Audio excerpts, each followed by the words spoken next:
Hello and welcome to another one of these ADD videos. Today we're going to be discussing domain and looking at a few more advanced examples. Quick recap on the rules. Denominators can never equal 0. Set the denominator not equal to 0 and solve. Square roots have to be positive, so we set whatever's under the square root greater than or equal to 0 and solve. If the power of x is greater than 1, then we have to use sign analysis where we get some cut points and test on either side. Or if we have a fraction in there, we also do the same thing. The only difference if it's in the denominator is that we drop the equal sign, but the same restrictions occur. Okay. So let's look at this problem here.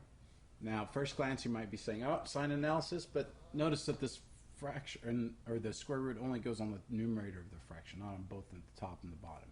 So this, in actuality, is two problems in one, and you have to combine both answers. So we have 2 minus x that has to be positive. The way we say that is that.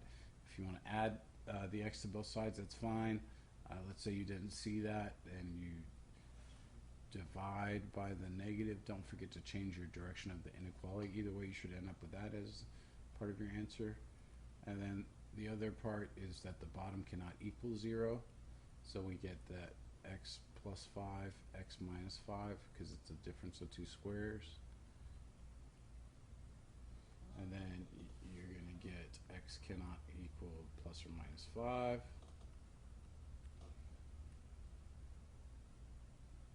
And then at that point, what do? Well, we draw a number line and combine your answers. Sorry, this is a retake on the video. First time the system crashed on me with the software, so I'm having to redo this. I'm a little frustrated. But it's okay. It's not the end of the world, right? So we put a closed dot at 2 because there's an equal sign there. And we shade to the left because it's saying x is less than 2. Well, there is one restriction to the left of it, and that occurs at the -5. There's an open dot there as well. Okay. Why is that?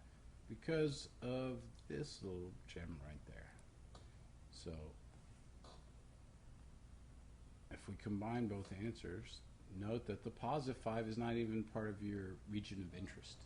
So your final answer would be negative infinity to -5. This is that -5 right there. Union -5 to 2. But the 2 gets a bracket because of the equal sign. Okay. Why did we not use sign analysis? Because only the numerator had the square root. Okay. Let's look at this next one. Yes, there is a denominator, but if we square a number that's positive, add a number to that that's positive, makes it more positive. So in other words, x squared plus 16 never equals 0. So the domain answer to that one is all real numbers. You don't even have to do any work. You could write never equals 0 if you want, but you don't need to. And here we have a square root. The way we designate that in math is we say that it must be greater than or equal to 0. That's the first step.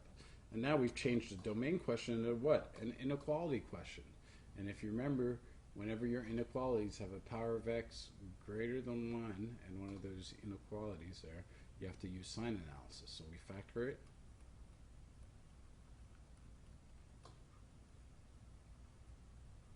Factor further.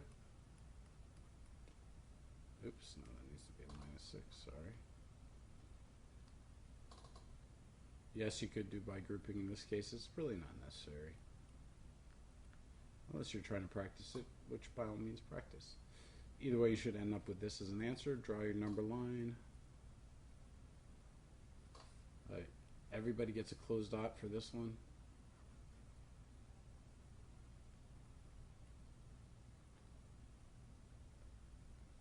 Positive 6, 0, and -3.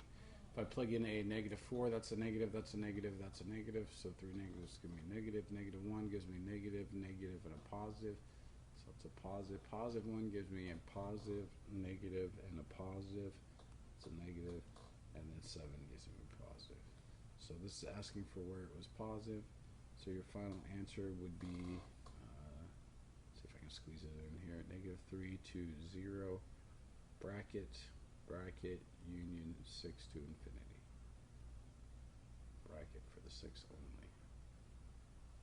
Okay? Alright.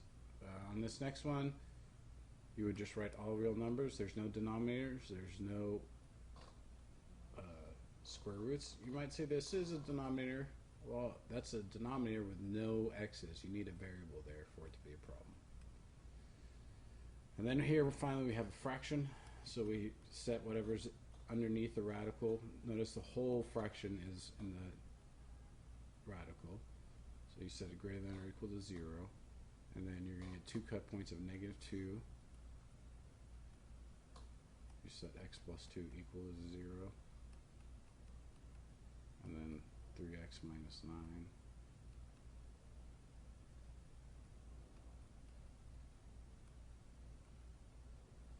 So if we plot those, I guess I'll switch back to red now. You're going to get a -2 and a 3. The 3 gets an open dot, even though this is an equal sign because it came from the denominator. Whereas the 2 came from the numerator, so that equal sign actually applies. And then if I plug in a point to the left of -2, that's going to be like -3. That's a negative, and a negative is going to give me a positive. If I plug in a 0, that's a negative. Plug in a 4, that's a positive. And my final answer as a result would be -infinity to -2 union 3, that's a parentheses of a curve, to infinity. Okay? I hope I've cleared up any confusion you might have on domain. These are some more the advanced examples. So practice, practice, practice. You can see it can get tricky. Thank you and have a nice day.